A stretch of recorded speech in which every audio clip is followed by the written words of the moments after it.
Assalamualaikum warahmatullahi wabarakatuh. Ya, jumpa lagi bersama saya Muhammad Syaiful Amin. Di sini saya akan menjelaskan sebuah hasil review saya mengenai peningkatan motivasi dan prestasi belajar siswa-siswi kelas 9A MTS Muhammadiyah Kasihan Bantul pada mata pelajaran fikih dengan model pembelajaran Cooperative Learning tipe Student Team Achievement Division karya Ma'ruf Yunarno. Ya, langsung saja pada pembahasan ya. Keberhasilan suatu pembelajaran tidak lepas dari sebuah model pembelajaran yang berkualitas. Peran guru di sini sangatlah penting. Guru harus bisa menciptakan suasana kelas yang nyaman dan kondusif. Selain itu, guru harus bisa menggunakan strategi dan model pembelajaran yang berkualitas juga, agar siswa-siswi dapat menerima pelajaran dengan baik. Realita yang terjadi di MTS Muhammadiyah Kasihan Bantul, motivasi siswa kelas 9A terhadap mata pelajaran fikih masih rendah. Hal ini dibuktikan dengan hasil observasi di mana dari 34 siswa hanya 5 siswa yang bisa menjawab pertanyaan oleh guru tersebut.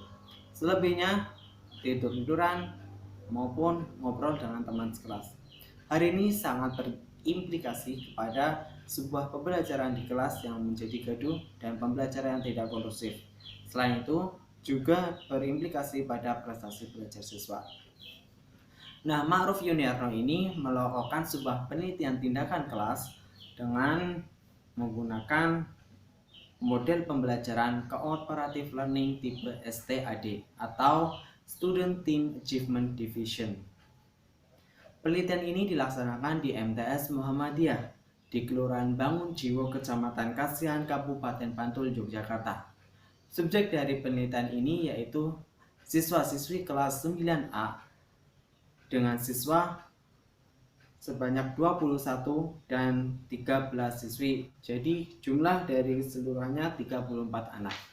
Indikator siswa yang telah termotivasi ditunjukkan dengan yang pertama, siswa mencatat penjelasan guru. Yang kedua, melaksanakan tugas dengan baik. Dan yang ketiga, aktif saat pembelajaran di kelas. Indikator prestasi belajar diukur melalui perbandingan antara prestasi hasil tugas siswa dengan standar kriteria ketuntasan minimal atau KKM pada setiap mata pelajaran. Untuk KKM mata pelajaran fikih itu adalah 75, di mana siswa yang mencapai lebih dari KKM tergolong berprestasi tinggi. Siswa yang masih sama dengan KKM itu sedang, dan siswa yang masih di bawah KKM tergolong berprestasi rendah. Prestasi belajar merupakan keberhasilan yang diraih oleh seseorang setelah melaksanakan usaha-usaha belajar terkait mata pelajaran di sekolah yang dinyatakan dalam bentuk skor yang didapat dari tes. Faktor-faktor yang mempengaruhi sebuah prestasi belajar ada dua, yaitu faktor intern dan faktor ekstern. Faktor intern yaitu faktor yang berasal dari dalam diri siswa, seperti faktor jasmani, faktor psikologi, faktor kelelahan juga bisa dapat berpengaruh pada prestasi belajar siswa. Faktor yang kedua faktor ekstern, yaitu faktor yang berasal dari luar diri siswa. Faktor ekstern seperti faktor dari keluarga, faktor ekonomi, maupun faktor dari masyarakat. Motivasi juga sangat menentukan berhasil atau tidaknya suatu pembelajaran. Guru harus bisa memberi sebuah motivasi pada peserta didiknya. Motivasi belajar merupakan faktor psikis yang bersifat non-intelektual, berasal dari dorongan internal dan eksternal pada siswa-siswi yang sedang belajar untuk mengadakan perubahan tingkah laku dan menumbuhkan perasaan senang dalam belajar. Nah, itu tadi pembahasan mengenai motivasi dan prestasi belajar. Selanjutnya yaitu mengenai fikih atau mata pelajaran fikih. Mata pelajaran fikih ini merupakan sebuah rumpun dari mata pelajaran pendidikan agama Islam.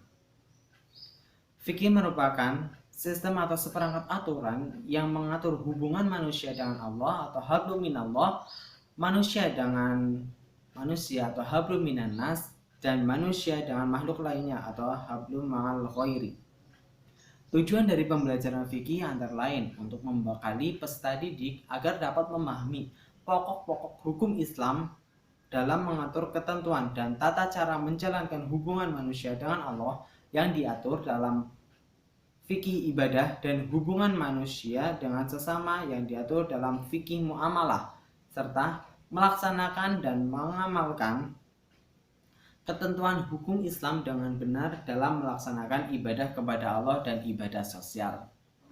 Penelitian tentang pembelajaran model cooperative learning sudah banyak dilakukan oleh beberapa peneliti. Di antaranya oleh pertama Hastutik pada tahun 2007 dengan judul Penerapan Pembelajaran Kooperatif Struktural dalam meningkatkan motivasi, pemahaman, dan prestasi belajar siswa pada mata pelajaran fikih di MTS Hidayatul Mubta'idin Malang. Kesimpulan dari penelitian ini yaitu penerapan pembelajaran kooperatif struktural yang efektif dapat meningkatkan motivasi dan pemahaman serta prestasi belajar siswa pada mata pelajaran fikih. Penelitian yang kedua dilakukan oleh Rohman pada tahun 2010 dengan judul Penerapan Metode Pembelajaran Kooperatif tipe Student Team Achievement Division dalam meningkatkan keaktifan dan prestasi belajar siswa pada mata pelajaran sejarah kelas 11 di Madrasah Aliyah Negeri Malang 1. Kesimpulan dari penelitian ini, penerapan pembelajaran kooperatif tipe Student Team Achievement Division atau STAD dapat meningkatkan keaktifan dan prestasi belajar siswa. Penelitian yang ketiga oleh Huda pada tahun 2010 dengan judul Implementasi Metode Student Team Achievement Division dalam meningkatkan prestasi belajar siswa pada pembelajaran fikih kelas 2 MTS Nurul Khotim Kalipakar Python Probolinggo. Kesimpulan penelitian ini yaitu peran metode STAD dapat meningkatkan prestasi belajar siswa pada pembelajaran fikih kelas 2 MTS Nurul Khotim Kalipakar Python Probolinggo dengan memuaskan.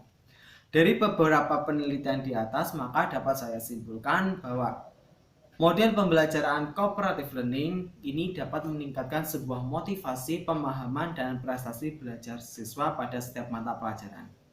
Berikut merupakan hasil dari penelitian yang dilakukan oleh Ma'ruf Yuniarno. Sebelum dilakukannya sebuah penelitian ini, kondisi awal pembelajaran fikih di kelas itu masih dengan menggunakan metode konvensional, yaitu metode ceramah dalam penyampaian materi. Sedang posisi duduk dan strategi pembelajaran juga masih konvensional. Pada siklus pertama, pertemuan pertama, perencanaan yang dilakukan adalah membuat RPP dan alat pembelajaran, mempersiapkan lembar observasi atau lembar pengamatan. Pelaksanaan tindakan dilakukan dengan mengajarkan materi jual beli dengan durasi waktu 2 kali 40 menit. Dari hasil pengamatan pada pertemuan pertama adalah guru dapat menggunakan model pembelajaran cooperative learning tipe STAD ini identik dengan pengelompokan siswa. Dengan hasil, motivasi siswa pada pertemuan pertama sebesar 30%, sedangkan prestasi belajar yang diraih adalah 84,2%. Pada pertemuan kedua, masih pada siklus yang pertama ya, setiap pertemuan pertama memberikan modifikasi dengan menggunakan media berupa kertas yang di dalamnya terdapat lembar pengamatan siswa. Pelaksanaan tindakan dengan mengajarkan materi Kirod. Nah, dari hasil pengamatan yang dilakukan pada pertemuan kedua siklus pertama yaitu adanya peningkatan dari motivasi dan prestasi belajar, di mana motivasi siswa pada pertemuan ini yaitu sebesar 59%, sedangkan pada prestasi belajar diraih sebesar 88,1%. Siklus yang kedua pertemuan pertama. Perencanaan pada siklus kedua pertemuan pertama ini sama seperti pada siklus pertama dengan modifikasi penambahan media pembelajaran menggunakan slide presentasi PowerPoint, menyampaikan video praktek yang berkaitan dengan materi, dan mengubah kelas menjadi letter U. Pelaksanaan tindakan ini dilakukan pada siklus pertama dengan memodifikasi perencanaan siklus kedua dengan membahas materi tentang kirot. Berdasarkan pengamatan pertemuan pertama siklus kedua diperoleh data motivasi sebesar 60%, sedangkan prestasi belajar yang diraih adalah 85%. Pertemuan kedua siklus kedua. Perencanaan pada siklus kedua pertemuan kedua ini adalah dengan memodifikasi seperti pada siklus kedua pertemuan pertama. Pelaksanaan tindakan dilakukan seperti pada siklus kedua pertemuan pertama dengan memodifikasi materi jual beli. Berdasarkan hasil pengamatan, pertemuan kedua siklus kedua diperoleh motivasi sebesar 78%, sedangkan prestasi belajar diraih siswa adalah 68,9%. Siklus ketiga, pertemuan pertama. Perencanaan pertemuan ini, peneliti telah mempersiapkan perangkat-perangkat pembelajaran dari siklus yang kedua, yaitu RPP yang lebih terperinci dan waktu pelaksanaannya, media dan strategi pembelajaran, serta pengelolaan tempat duduk, serta variasi soal yang dibuat lebih menyenangkan dan model teka-teki silang. Pelaksanaan tindakan dilakukan pada siklus kedua pertemuan kedua dengan memodifikasi materi pinjam meminjam utang piutang. Hasil pengamatan pada pertemuan pertama ini adalah presentase motivasi belajar siswa terjadi kenaikan menjadi 79%. Sedangkan prestasi belajar siswa mengalami kenaikan yang signifikan, yaitu menjadi 97,8%. Hal ini menandakan siswa semakin termotivasi pada pembelajaran fikih, sedangkan prestasi belajar yang diraih juga meningkat. Pertemuan kedua siklus ketiga. Perencanaan pertemuan ini yaitu peneliti telah mempersiapkan perangkat-perangkat perbaikan pada siklus yang pertama, khususnya pada pemberian ice breaking pada saat kondisi motivasi siswa mulai menurun. Pelaksanaan tindakan ini sesuai dengan perencanaan dengan menerapkan modifikasi penerapan ice breaking dalam pembelajaran materi tentang muamalah di luar jual beli atau upah, jaminan, dan gadai. Hasil pengamatan pada pertemuan kedua siklus 3 yaitu presentasi motivasi belajar siswa mengalami kenaikan yaitu 85%. Sedangkan prestasi belajar juga mengalami kenaikan menjadi 98,4%. Hal ini menandakan siswa semakin termotivasi dalam pembelajaran fikih sehingga prestasi belajar juga meningkat. Hasil analisis yang pertama, motivasi belajar. Grafik menunjukkan bahwa pembelajaran fikih dengan model cooperative learning tipe STAD mengalami peningkatan mulai dari prasiklus sampai siklus ketiga pertemuan kedua. Yang kedua adalah prestasi belajar siswa. Berdasarkan hasil di atas, model cooperative learning tipe STAD dapat meningkatkan prestasi belajar siswa pada pelajaran fikih. Dengan catatan, setiap pertemuan dalam satu siklus harus memiliki berbagai modifikasi agar siswa memiliki ketertarikan. Ya, demikianlah tadi pembahasan tentang review peningkatan motivasi dan prestasi belajar siswa pada mata pelajaran fikih dengan model cooperative learning tipe STAD pada siswa kelas 9A MTS Muhammadiyah Kasihan Bantul, karya Ma'ruf Yanarno.